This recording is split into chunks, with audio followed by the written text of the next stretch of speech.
روز رسول الله صلی الله علیه و سلم حضرت عمر هم خیلی با علم تماشا میکرد. گفت حضرت جان مرا چی که علم قد تماشا کردی؟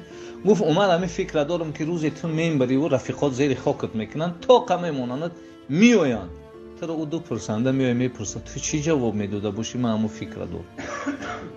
حضرت جان گفت همین عقل دارم خدا دوباره ما میته. گفت بله. او با همین عقل شناختمش با میشناسمش. حضرت جان گفت عمر من میدونم تو چی جواب میدی. گفت چی؟